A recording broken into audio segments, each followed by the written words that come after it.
Welcome into the LSU Sports Insider podcast. Today is Friday, August the 29th. Zach Ewing and Reed Darcy here with you on, I don't know if we call this a special edition or an emergency edition of the LSU podcast. Neither one of those words quite works for me, Reed, but this is an episode that we had already recorded on Wednesday with me, you, and Scott Ravlet, and then come to find out that because of some technical problems, there was no audio. And I don't know about you, but last time I checked, a podcast is really not very good without audio. So unfortunately, we had to kind of do this virtual last minute style. I was going to post it Thursday, but Scott and Koki left for Clemson this morning. Didn't have a chance to get into the studio before then. So here are you and I trying to recreate what we call our bold predictions podcast for 2025. Yeah, you asked me for bold predictions, and the technical issues might have been a blessing in disguise for me because looking back, I might have gotten a little carried away with a couple of my bold predictions. So I might use this opportunity to rein it in a little bit, maybe. A mulligan? I don't know about that. I don't know if that's allowed. But as everybody knows, LSU plays Clemson at 6:30 tomorrow night to open the 2025 season, and we didn't actually start with this discussion, Reed, when we recorded the episode the first time. We kind of left it for the end because there wasn't very much news, but I want to start with what I'm going to call the injury report, which is brought to you by the Baton Rouge Clinic. And there's no real injuries to speak of in this game. I think Clemson's down a running back that they knew they would be without. It's like a long-term thing. So he's out. Both teams seem to be pretty healthy, but news broke yesterday after we recorded this the first time that LSU is going to be without its star transfer safety, A.J. Halsey, for the first half of this game. Yeah, if you don't know, this kind of all happened in the last 48 hours or so. A.J. Halsey was playing for Houston last season, and in the last game of Houston's season, towards the end, there was a fight that broke out, and he was one of the players who was given a fighting penalty, I believe, and an ejection, and that normally comes with a suspension for the first half of the next game. And nobody realized that until Wednesday, according to Brian Kelly. It seems like he said yesterday that he was first notified of that on Wednesday, and so they were waiting for clarification, and they got that clarification yesterday evening that he was going to miss the first half of the Clemson game. So a pretty bizarre situation, but at the end of the day, it's a pretty big deal for LSU because you asked me for my bold predictions, Zach, and one of those was about the LSU defense and that the prediction was that I'm essentially pretty high on the LSU defense. And one of the main reasons why I'm high on this LSU defense is because of the upgrades they made to the secondary. And you can argue that A.J. Halsey is perhaps maybe the biggest upgrade that LSU made in the secondary at the safety spot. He's a real deal. He's a good player, and now LSU is going to have to play the first half without him, play maybe their most important game of the season, half of which without him. So I think it's a pretty big deal, and it's just a weird story the way it shook out. Yeah, what I find interesting about this is that there is some evidence. There was at least one report I saw that said it was Clemson that notified the SEC and the NCAA that A.J. Halsey, hey, look, he was in a fight his last game at Houston. Shouldn't that mean, he sits out the first half? And it was like that had not occurred to anyone. And Houston was apparently notified of this and kind of failed to forward the information on to LSU. So you could say Houston's hands are dirty, like ex-Tulane coach Willie Fritz actually in Houston, like could have said something to LSU, but they didn't. And everybody was sort of like whistling in the dark here until all of a sudden somebody at Clemson, I mean, for all I know, it could have been a fan, calls in or emails into the athletic office and says, hey, tell Dabo that their safety shouldn't be playing. And here we are. And like all of a sudden it comes out and everybody's like, oh, crap, they're right. He shouldn't be playing. And this is, you don't want to overblow one player, particularly, a non-quarterback, and say, well, this is going to make the difference in the game. But A.J. Halsey has been getting rave reviews all preseason. He was All-American Athletic Conference last year. I think he's an All-SEC candidate at safety this year. He's known as like a thumper, a run stuffer. In the first half of games when you're trying to establish the run as an offense, like this is not a small deal. No, not at all. And he was on the All Big 12 team last year, Zach. Houston was no longer in the AAC, but like look at his resume. Look at his resume. He's the first. He was a first team All American his freshman year at New Mexico. He was first team All Big 12 last year. In 2023, he was Houston's leading tackler, which is pretty impressive for a safety at 98 tackles. And then last year, he led the Big 12 in interceptions. He had 5. LSU as a team had 6. So that goes to show how impressive that is. Yeah, it is only a half, and LSU does have more depth back there than they have had in years past. But when you look at a team like Clemson, Clemson has a mobile quarterback, and Brian Kelly talked a lot yesterday on his radio show about the need to keep Cade Klubnik in the pocket to make sure he doesn't beat you with his legs, to make sure he doesn't scramble. And that's not necessarily AJ Halsey's job, but those safeties need to come down and play run support and set the edge, and to make sure that the runs that Klubnik might break loose on don't turn into really long gains. Maybe they only get to the second level, right?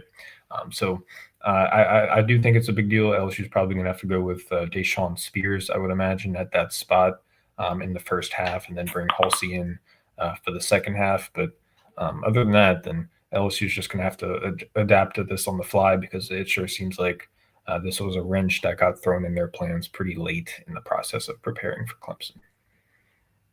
Yeah, I agree, and it does change things. But that said, if LSU's defense is playing okay and it's halftime, then that's something you can look forward to. Oh, hey, AJ Halsey's coming back in, and maybe that will give LSU a boost at halftime in a close game. So not exactly a full injury report, but that is today's injury report, brought to you by the Baton Rouge Clinic, your trusted healthcare provider in the heart of Baton Rouge. Whether you're in need of primary care, specialist services, or urgent care, the Baton Rouge Clinic has you covered with a team of dedicated and experienced professionals. Visit BatonRougeClinic.com to learn more or to schedule your appointment today. The Baton Rouge Clinic, caring for generations. With that said, we are going to move on to our bold predictions. And our bold predictions and the rest of this show is brought to you by Jerry Lane Cadillac. Command the road in a Cadillac, where luxury, power, and presence come together. Experience it today at Jerry Lane Cadillac. And as mentioned, Koki wasn't on the show anyway. He was not part of the show. He had something else going on. So we just kind of read his predictions, and we'll do that with his and Rab's. Koki's first bold prediction is that Dominic McKinley will lead this team in sacks. And if we are ranking our bold predictions on the scale of mild, medium, or spicy, that is spicy. That would be quite a call if Dominic McKinley led this team in sacks.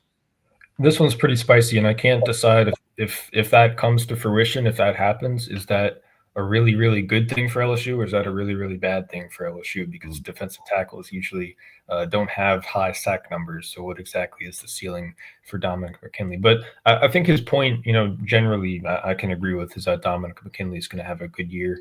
All camp, we've seen the LSU defensive front really get good pressure, especially from the interior, with McKinley, with Bernard Gooden, the South Florida transfer, who's looked really good, and with a couple guys who are rotating in along with them. Ahmad Bro has looked sharp, and Jacobian Guillory is back off that Achilles tear for his 6th year. So, LSU kind of have question marks at edge rushers. We don't exactly know what to expect from Gabe Relaford, who seems like he could have a breakout sophomore season, but he's largely an unknown.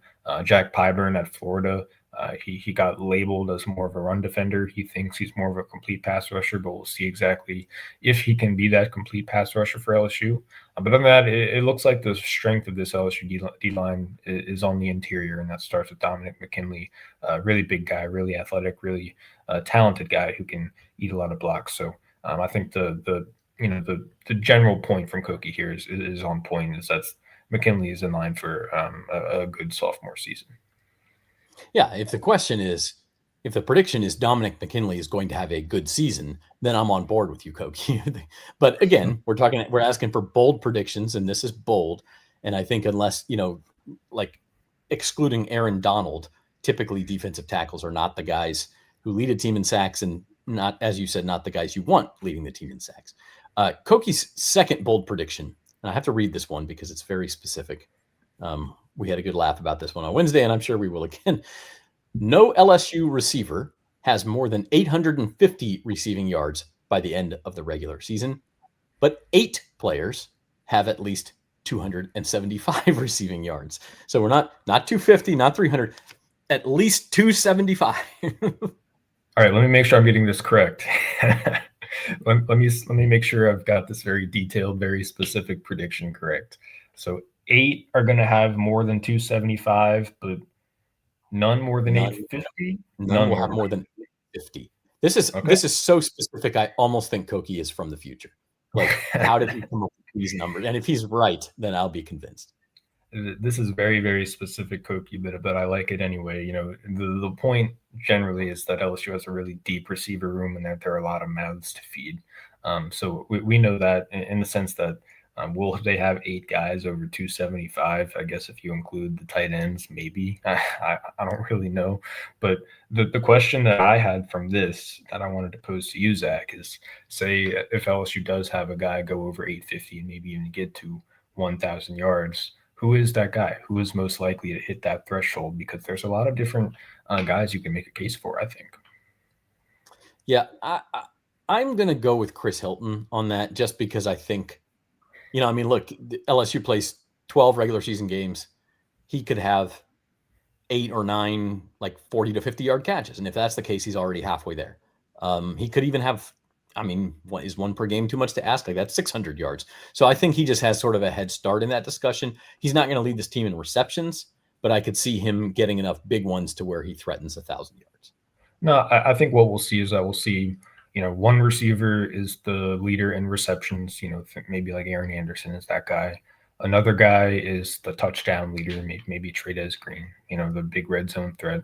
And then another is the yards leader, and I think it's going to be one of those deep threat guys, maybe Nick Anderson, maybe Chris Hilton, maybe Barryon Brown. And of those 3, Nick Anderson has some health issues, some question marks. We're not exactly sure how healthy he will be. We haven't seen him be healthy in quite a while. And Chris Hilton obviously has his health concerns as well. But of the 3, I think Chris Hilton's probably the most complete receiver in terms of just winning over the top and winning underneath and really just, winning in the intermediate areas. He showed a lot of that at times last year, especially in the preseason, and we just never got a chance to see it because he battled those injuries last year.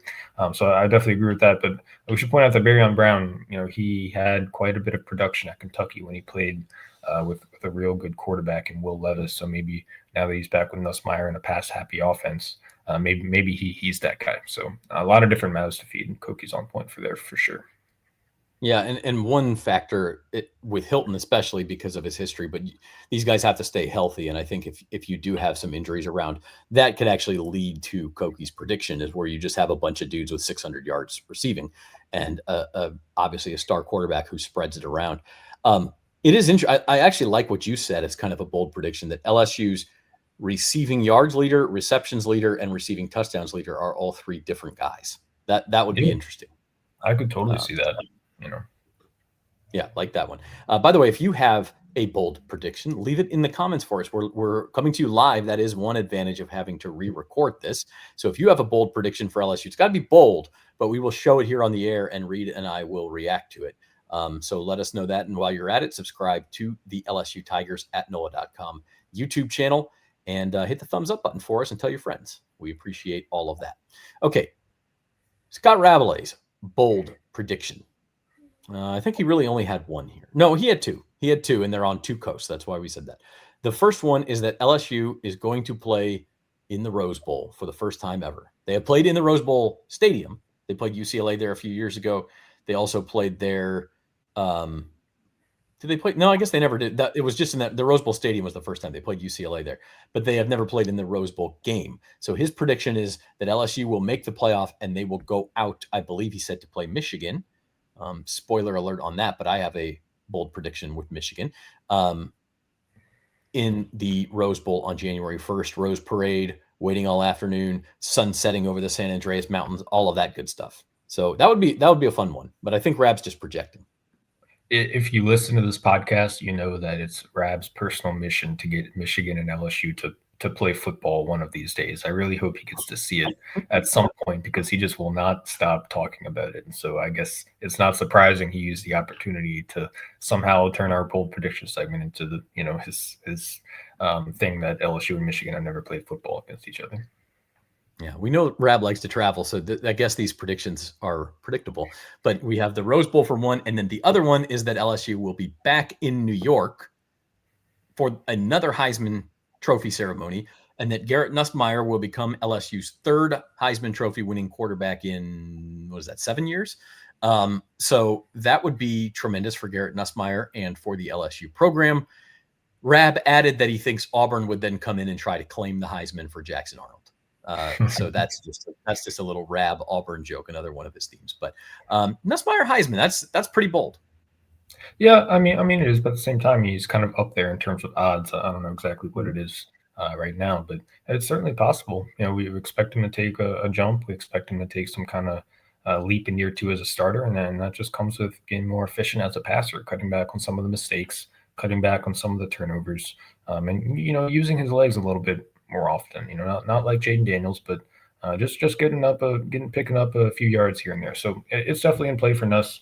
He's got the arm strength, he's got the arm talent to do it. We all think pretty highly of him as a quarterback. Now it just comes down to being more efficient. If he can do that, if LSU has a playoff caliber season and a national title type season, then that's absolutely in play. So I agree with Rab on that one. Current favorite, just because I have DraftKings open for the Heisman Trophy, is Arch Manning plus 650, and then tied for the second choice, Garrett Nussmeier and Cade Klubnik, both plus 950. So interesting, about 10-1 odds. So yeah, you're looking at like 10-1, 10% chance. So that's pretty bold prediction. We'll give it to him on that. All right, Reed, your bold predictions for these 2025 Tigers. Okay, my favorite one, I think I've thought about it for a couple of days now. My favorite one is that Garrett Nussmeier will have more rushing touchdowns than interceptions. I can explain, but what do you think about that, Zach? I think that is bold. I'm going to give you at least a medium bold grade on that, because last year he had 12 interceptions and 3 rushing touchdowns. So you would need to basically go down by 5 on the interceptions and go up by 5 on the rushing touchdowns. So that's asking a lot. I think he'll go down on INTs and up on rushing TDs, but I don't know, maybe by that much. I'll take it just a little bit step further, meet in the middle. Maybe it's like 8 to 7 or something like that. The point is that I expect Nuss to use his legs more often, maybe in the red zone a little bit. Just like I'm not talking about designed runs or anything like that. I'm just saying, like, hey, there were times last year where, instead of fitting that ball into a really tight window, which he can do, he thinks he can, he might scramble and get outside the pocket and try to pick up a few yards. And naturally, the more he's tucking the ball and running, he's going to have more opportunities to get into the end zone. And I also think, just generally as a passer, he'll get more comfortable in the offense, and he'll get more comfortable with what he can accomplish as a quarterback, as a thrower. And so naturally, I think the interceptions might come down a bit. So that's just one area where I spotlighted, just a couple different factors where I can see him improving, and folded them into one bold prediction.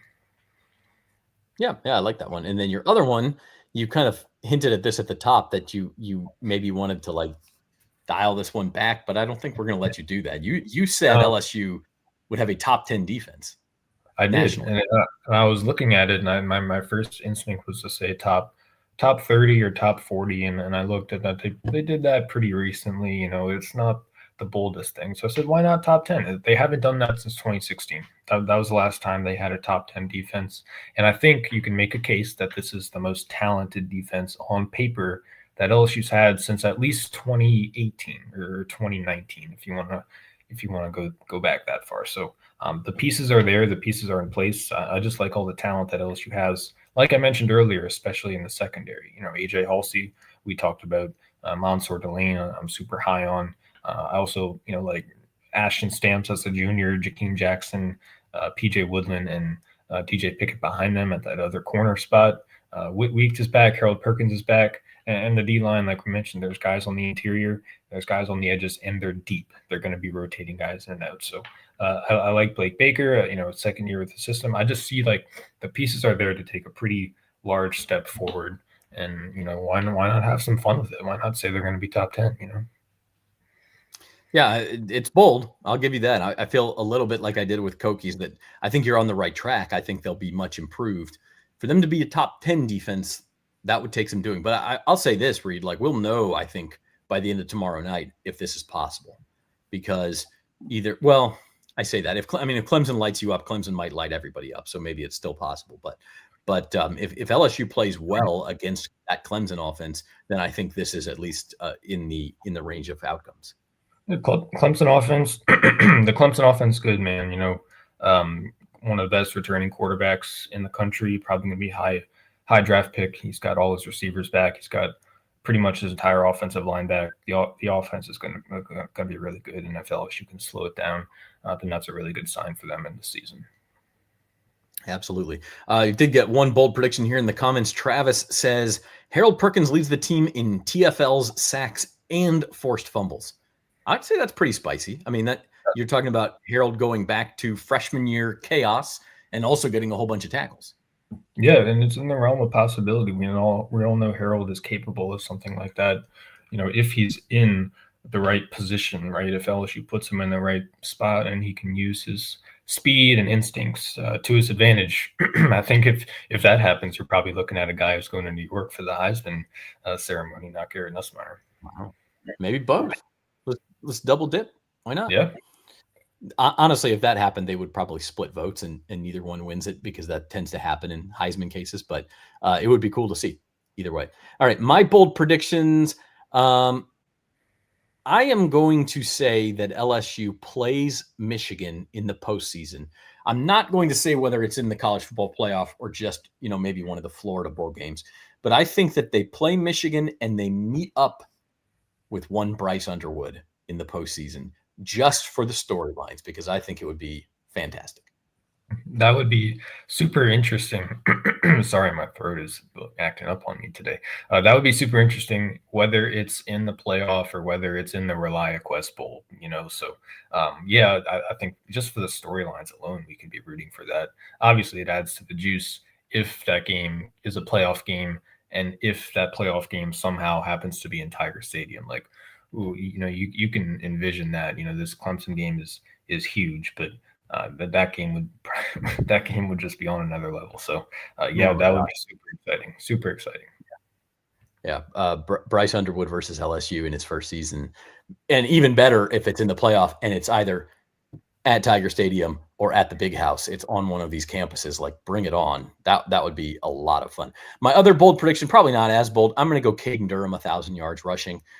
He did just go over 1,000 combined yards last year. I think he had 753 rushing and 260 receiving. That was in a 13 game season. Of course, Caden missed a game, so that was 12. We're talking regular season. I think he goes over 1,000 yards rushing. If he's healthy, that's absolutely in play. People forget he played most of last season on broken toes. So now that he's healthy, if he can stay healthy through all 12 games, then that's absolutely something that's in play, because he's going to be getting most of those carries. And regardless of whether LSU has an efficient rushing offense or whether the offensive line can block for him well, I think that's still absolutely in play. So I like that call by you. All right. Again, you can leave your bold predictions in the comments. We are going to take a break. When we come back, we're going to shift gears a little bit. Still season-long predictions, but instead of just our bold takes, we're going to go over-under on some stats and some facts and things like that. Kind of a fun segment. Reed and I will be back right after this. I think the biggest thing that separates us is our people. We have a really amazing staff that really care about their customers, really care about our product. At Jerry Lane Cadillac, we value trust and transparency above all else. We have a little bit of something for everyone. So whether it be the 2025 Escalade, any of the smaller crossover vehicles, the XT4, 5, and 6, we've also got a wide variety of new EVs, including the 2025 electric Escalade IQ. I think the product lineup right now is the best that it's ever been in Cadillac. Did they ask you to do the commercial too? Yeah, but they just gave me one line. Bet like a Caesar. Like, we're going to sit here and we're going to tell them how Caesars Sportsbook is just so easy to use that you can watch and bet thousands of sports events, even some NFL games. They'll probably show us betting on our favourite players and teams at all the Vegas hotspots too. Like, we have time for that montage. I told him I couldn't do it. They couldn't afford me. You know how far I've gone, now I'm home again. I'm feeling more alive these days than I've ever been. At the Baton Rouge Clinic, our sole focus is to provide exceptional health care for your entire family so that you can get back to doing what you love most. We are caring for generations. You gave me love. All right, welcome back to the LSU Sports Insider Podcast, doing some season-long predictions. And while we're on the topic of bold predictions, a couple more. Jerry says LSU meets Notre Dame in the playoffs and wins. Speaking of fun storylines, Brian Kelly. By the way, Brian Kelly, we were sharing this in our group chat before the show. Brian Kelly put the faces of Clemson defenders on the what do you call them, blocking sleds. In LSU's facility, which is the corniest, most gimmicky thing, unless it works, and then everybody's going to call him a genius. The way Brian Kelly is emphasizing this Clemson game, Reed, he is either the most confident coach on the planet, or he's got a screw loose, or maybe both. He is so confident. He is putting himself out there so much. He has been for the last month or so. Just all the things that he's done, all the things he said.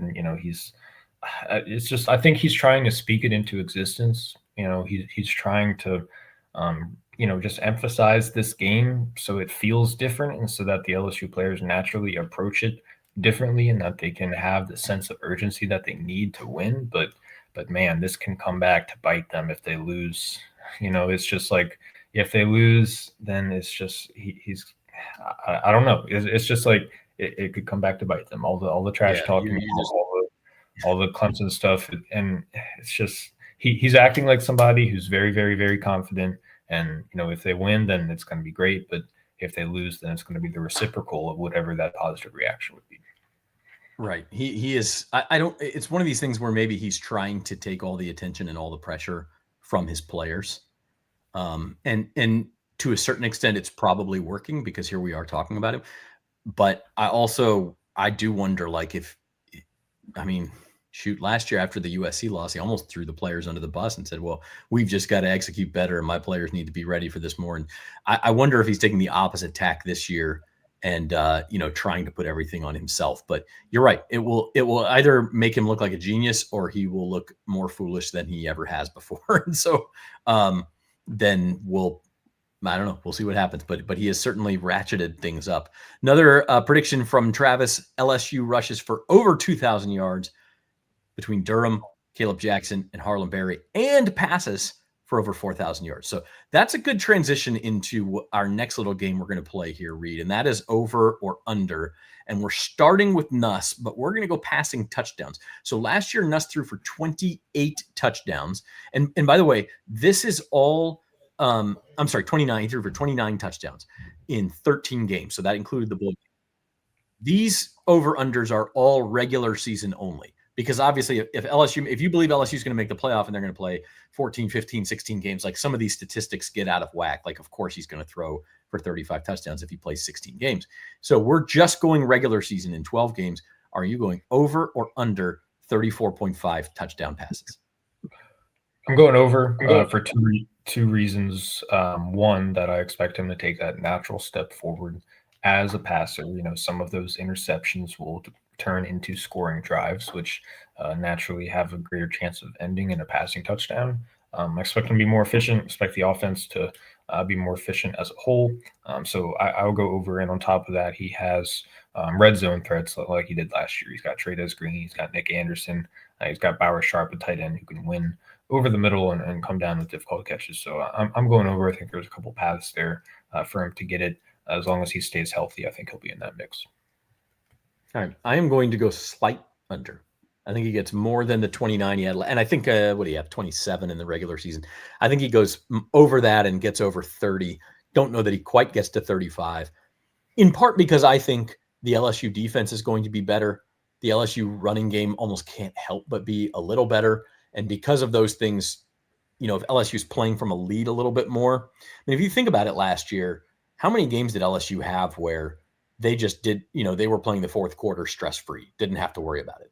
Outside of, South Alabama, even UCLA, I think, was at least a game into the fourth quarter. Maybe they pulled away toward the last couple of minutes. But like outside of South Alabama and was it Nichols they played last year? I get them mixed up. Mm-hmm. Nick and Nichols, like even Vandy was like still a game. Oklahoma maybe was somewhat comfortable. But like my point is, there was never a point where LSU could take its foot off the gas and say, don't worry about throwing anymore. We're just going to run the ball and kind of bleed this clock. I think they'll be in that position more in 2025. Yeah, you remember Colin Guggenheim, the long touchdown run from Nichols? That was thing that was in the third quarter. I mean, the game was still a game. Yeah, that game was a game I think for almost the entirety of the first half. But you're right. LSU put a ton on Garrett Nussmeier's arm last year, and if they want to be a more successful offense this year, they're going to have to take some of that pressure off. So that's a scenario where that under hits. So we'll see. Yeah. Next one up is Nuss interceptions. Okay, and we mentioned before he had 12 last year. So I'm setting he's a year. I think he's going to throw less myself, but he's also a year more experienced, a year more mature, all that. So we're going to build in the fact that this will probably decrease a little bit. Can he get it down into single digits is the question. You go over or under 9.5? I'll go under. I think I will. I said that with my bold prediction earlier. So I think under. It's just the natural maturation that you expect him to, experience as a second year starter. I think one of the most interesting things that Brian Kelly said, throughout the preseason was that Garrett has learned how to take zero, and what he means by that is, he learned what he can't do. Right? He learned that he can't fit a pass into that tiny window. He learned that he can't, hit that deep shot with a safety over the top and throw in the double coverage like that. He learned what his limitations were last year. So now, because he has that extra knowledge and that extra experience, he'll put the ball in harm's way less often. So if he takes that natural step as a passer, then I expect that interception total to come down a little bit, and then I'll go under that 9.5 number you said. All right. So you are over 35 touchdowns. You are under 9.5 interceptions. You are over on the rushing touchdowns. Like, you think Nuss is going to have, he's going to be in New York. Yeah. I'm in on Nuss. I think he's a great quarterback. I think he's an NFL quarterback. He's got the arm talent, the arm strength to do it. He's more mobile than people realize. He's more mobile than people give him credit for. So I think he's in conversation to be, in the Heisman race, and at the same time being one of the first few picks of the NFL draft. I'm a big believer in his talent. Yeah. I think that's definitely within the realm of possibilities. Again, I think he'll throw a little bit less. So I agree with you here. I think he's under 9.5, 7, 8 range, somewhere in there for the regular season. If I put passing yards at 4,000, does he go over or under 4,000 passing yards in your eyes? Ooh, last year he had just over 4,000, I believe, and that included the bowl game. Yeah, he was like 3,800 regular season. Yeah, I think it's a lot to throw 4,000 yards in back-to-back seasons, and he is. I expect the passing volume to go down, which is kind of why I think with added efficiency of the offense, there will be more opportunities for points, which just kind of went for that touchdown over. I think, I kind of think myself into circles here, but it's going to be tough. If it's that high at 4,000, then that's a high bar. I don't know. But we do know, we should point out that either way, Nuss is probably going to become LSU's all-time leading passer this season. All he needs is a little bit over 3,000 yards, and he'll pass Tommy Hodson on that all-time list. And Rad pointed out the other day that that record has stood for a good bit of time. I think Hodson's career wrapped up in the early 90s, 92 maybe. I could be getting that wrong, but that all-time survived 2 Heisman winners. That's pretty incredible. Yeah, and just the modern era of guys transferring in and out.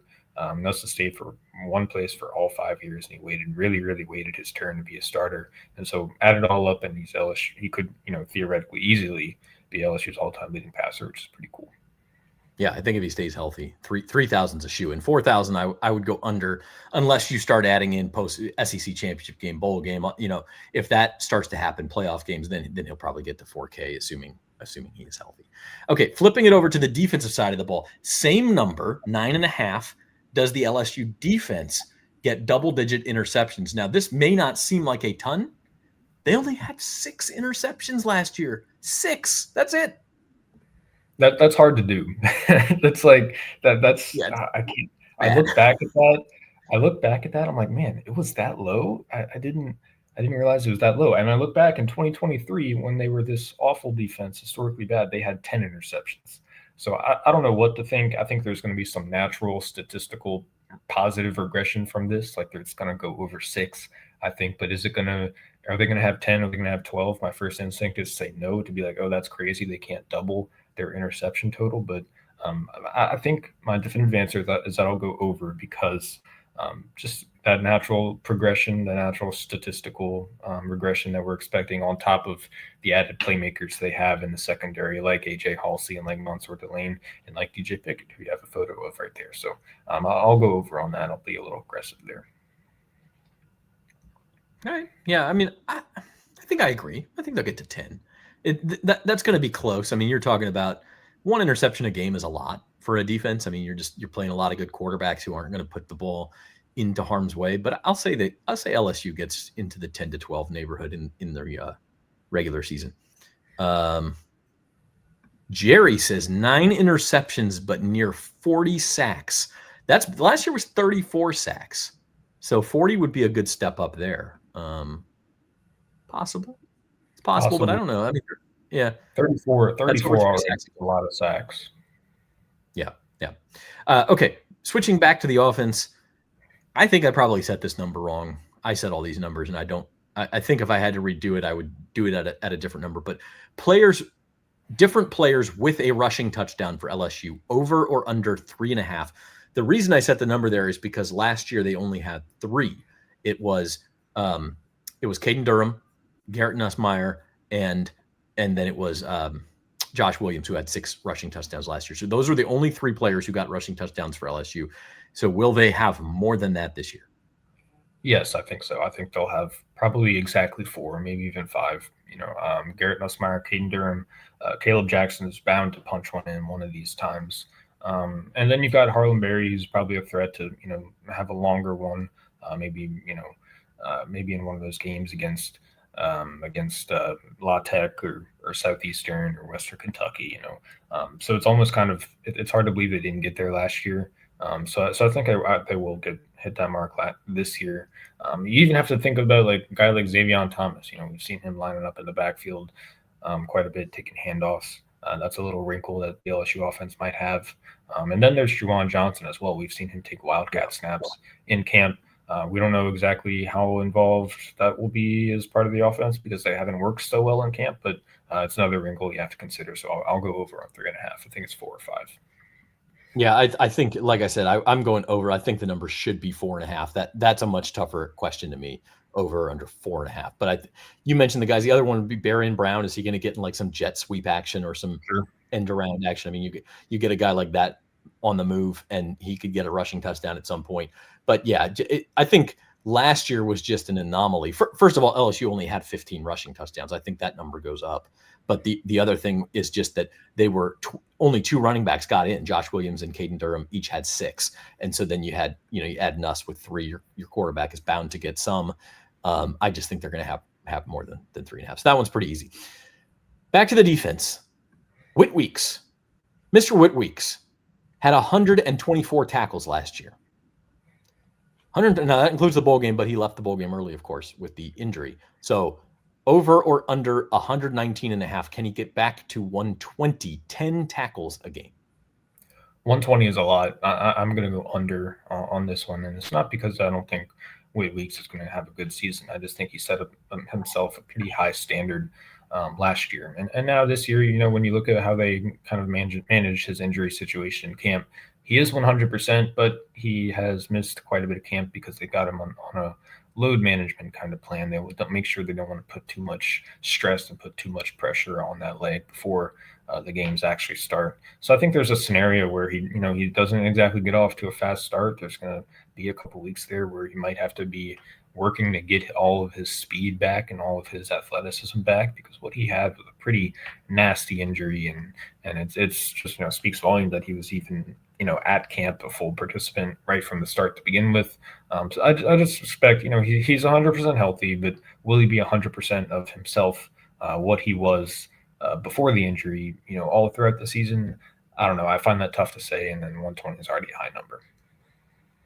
Yeah, I agree with everything you said. I think I probably set this number too high. I mean, I did it because it's a nice round number and 10 per game and that sort of thing. But just because of the injury, and he may be on a little bit of a pitch count early in the season, and then also just the fact that we think LSU's defense will be improved, especially with depth. You're going to have more guys making these tackles.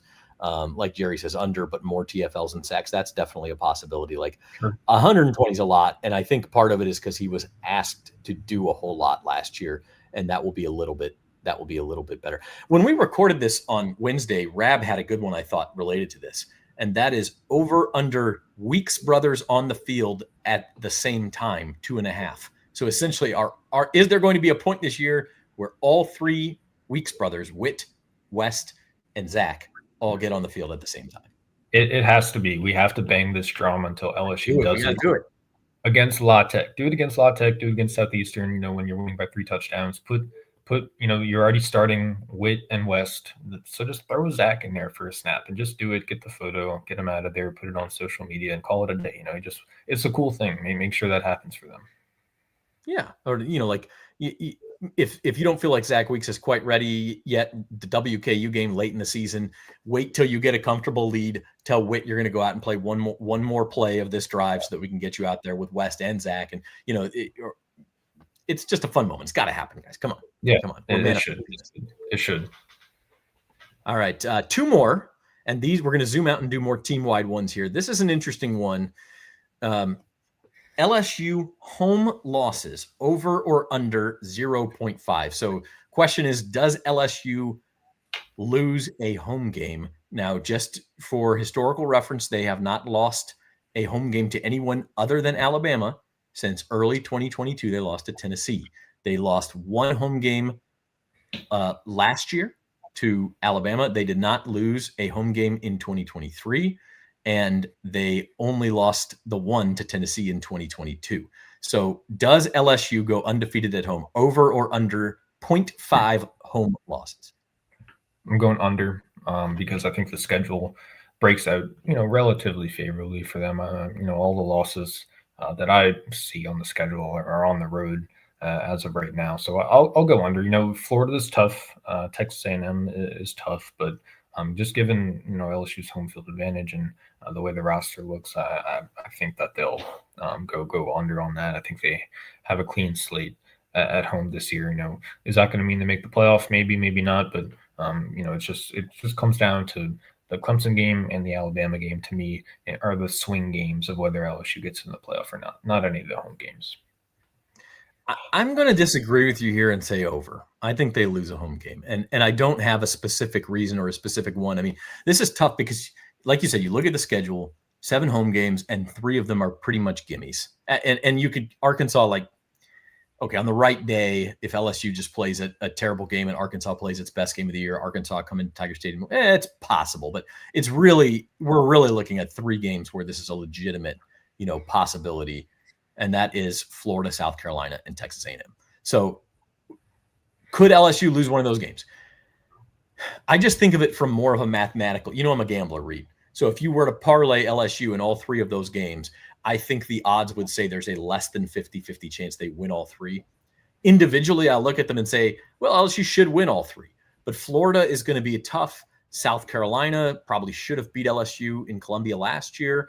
And then Texas A&M, that's a weird series where the home team has won every single time since I think 2017. The home team always seems to win, but they could come in and beat you too. I mean, I just think it'll happen somewhere. But I'm actually on the if you watch Monday's show, I picked LSU to beat Clemson. Like, I think they win one of those really tough road games, but then they turn around and drop a game at home. I don't think it's quite as simple as they'll just win every game they should.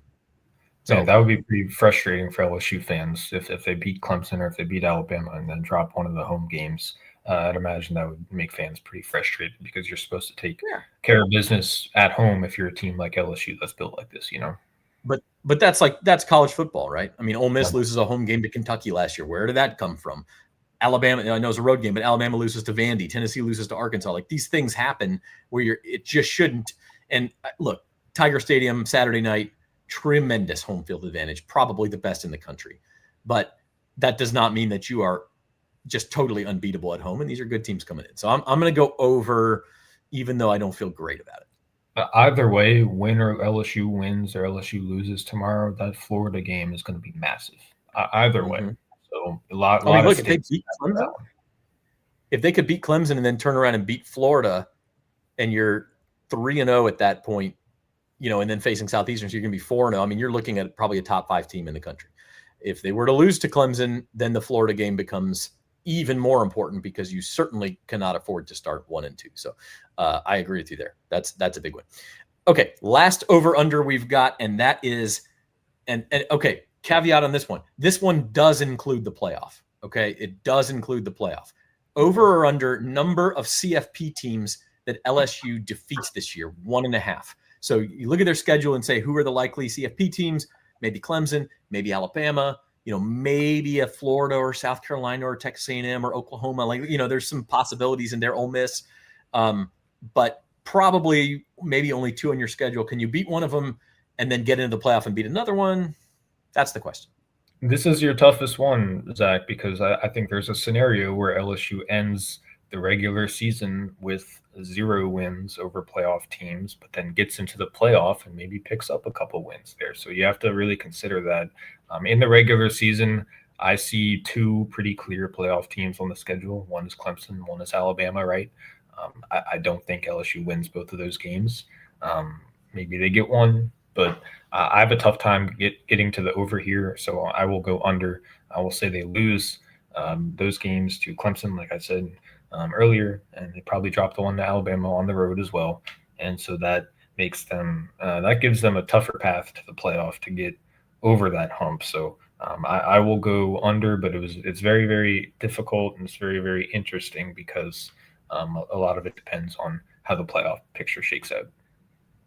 Yeah, absolutely. And I do think the key to this is getting one in the regular. You said there is a possibility they go 10-2, lose to Clemson and Alabama, but sneak into the playoff and then, somehow win a couple of games in the playoff. That could happen. But I think the key is getting one in the regular season, because here's the thing. If you get one, whether it's Clemson or Alabama, and then you get into the play, the chances are if you do that, you're getting into the playoff because you're going to be favored in every other game you play. Maybe you lose one, but you at that point should go 10-2.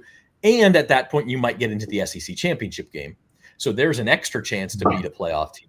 And then you get into the playoff. At that point, I think you get to at least 2. But this one is tough. I agree with you. And just there's so many scenarios. Jerry's got his take here. He says 2, Clemson and A&M does get in with its schedule. Now, I don't know. If they beat Clemson and A&M is a playoff team, that means LSU's in the playoff, and they maybe get 3 or 4 at that point. So it feels like one of those things where it's either going to go under or it's going to go over with a chance to go way over. But it is fun to talk about. And speaking of fun to talk about, we're going to wrap things up with just a kind of a brief look at what we're watching for the rest of the weekend. It is brought to you, of course, by Jerry Lane Cadillac. And last night we saw Boise State get upset by South Florida. They got thumped. So that was one team we kind of look at as a playoff possibility. That's going to be pretty difficult, I think, for Boise State to get back in. Even if you run the table, that the kind of stink of losing 34-7 to South Florida is going to be tough to rub out. So that was a big one. Nebraska hangs on, a tough one against Cincinnati. They won that game. And then I think in the SEC, only one team played. That was Missouri. They beat Central Arkansas by 1 billion points. But what were your takeaways? How about that? The regular season still matters. The regular season still has consequences, even week one. Boise State can lose a game, and that really, gives a big blow to their playoff hopes. How about that? The expanded playoff hasn't killed the regular season. How about that? Don't go to 28. Yeah, no, just don't do that. We're the automatic qualifiers. We're looking at the Big Ten here. So, what else sticks out to me besides the obvious, besides the two big games? I think tonight Auburn and Baylor play a massive game. We can see that one dovetailing depending on who wins. Both coaches kind of come in on warm seats, and I think the loser of that game, the seat's going to get hotter. Former LSU defensive coordinator Dave Aranda started out his Baylor tenure pretty well, but things have gotten kind of rocky there, and Hugh Freeze are not exactly sure what to expect from Auburn. Congratulations on the extra national championships. That was a big thing for them to get. So congrats to them. But will they get another one this year? I'm not sure. There's some question marks with that team. So I think that's like an interesting game in terms of just how those programs and the trajectories they're on and the different paths it could take based on who wins or who loses. Yeah, 100%. That one's interesting. And then Saturday, tomorrow, like Texas, Ohio State. I don't know who wins that game. Who do you think? Texas. I'm going to Texas. Okay, well, I think Ohio State. I was going to say whatever. I'm going to go opposite you because it's that close to me. I'm going Texas upset on the road. Well, is it an upset? Maybe, but Ohio State is in the position where they lost a ton of talent. I know they still have a ton of talent. They just replaced guys there, but ton of talent is gone now. New coordinators. Like the first game after a championship can be tough for some of these teams. And I like Texas having the better roster on paper, and I am a believer in Arch Manning. I know Rab said the other day that if his name were Arch Ewing or whatever, he wouldn't have all the hype. I kind of disagree with that. I think a lot of the hype is warranted because I think he's that good, and I think Texas, top to bottom, might be the best, most talented team in the country. So I got them pulling off the upset at 11 a.m. in the Horseshoe. Yeah, but I probably need the money more than the Mannings do, so maybe we should hook that up. Maybe we should make it Arch Ewing. No, I'm just kidding. And then afternoon window right before LSU, Clemson, I think the best game. I don't know if this is the best game, but I'm intrigued by Alabama, Florida State. Like, can Florida State pick itself up off the mat after last year? And Alabama, if you watched last week, that's my national title pick. How do they look with Ty Simpson at quarterback? They have all the other pieces. He's just that one, the weird shaped jigsaw puzzle piece that falls under the coffee table and you can't find it. Like, is it going to fit? And can they find it? That's what I'm looking for from that one. And then read like a Sunday. I didn't realize this until the other day. It's a doubleheader Sunday. We got Notre Dame, Miami is the big one at night, but I'm also intrigued by South Carolina, Virginia Tech, the Beamer Bowl, Shane Beamer against his dad's old school in Frank Beamer. And that one should be a lot of fun too. That one's in Atlanta. So I like both of those games. It should be definitely, Virginia Tech lost a lot of talent, especially to LSU. LSU took Braylon Moore and Mansour Lane from them. But, South Carolina, they also a good bit of talent too. And, I'm a big fan of Lenore Sellers and Dylan Stewart. Those are pretty good places to start. But, there are question marks all throughout that roster. So it's going to be interesting to see how, that power conference test, how South Carolina does against that. And then it'll be cool to see Carson Beck in a new uniform and a new offense to see if he can take a step forward with that. I probably like Notre Dame in that game, though, because I trust that rushing offense more than I trust Miami's offense to be a cohesive, fully, put together unit, immediately right away. So I'll go with Notre Dame for that. Yeah, I think I agree with you. Notre Dame went into College Station and won last year's opener, and they look put to. And we talk about Brian Kelly. It is a talent to be able to get a team ready when you don't have a preseason, you don't have a scrimmage, you don't have it's difficult to do that. Some coaches are better at it than others. We'll see if Brian Kelly finally hit on the formula. But like Marcus Freeman, that was impressive last year because Kyle Field that night was rabid, and Notre Dame just came in and played cool. I think they fell behind in that game, but played cool, calm, and collected. Just stayed the course, won the game going away. And I think they can. Miami's not going to be nearly that kind of atmosphere. I think Notre Dame can win it. And then of course Monday you got the Belichick Bowl, man. TCU got to play Dion in his first game at Colorado, and now they play North Carolina in Bill Belichick's first game at North Carolina. So TCU's like the bridesmaid. I don't know what the hell to expect from North Carolina this year. I could see pretty much anything, and I wouldn't be surprised. So I have no idea. I don't know what to expect from them at all under Bill Belichick.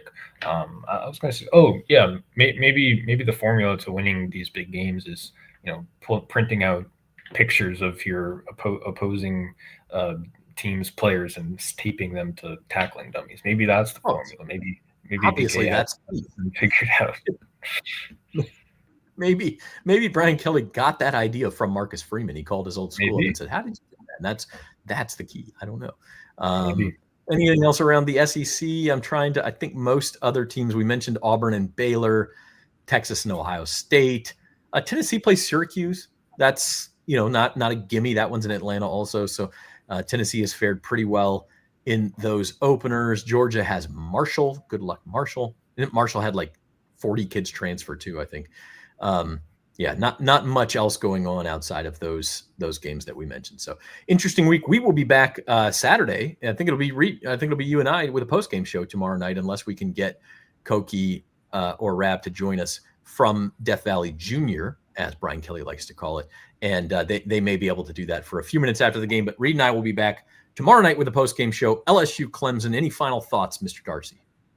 It's the biggest game LSU's played in quite a long time.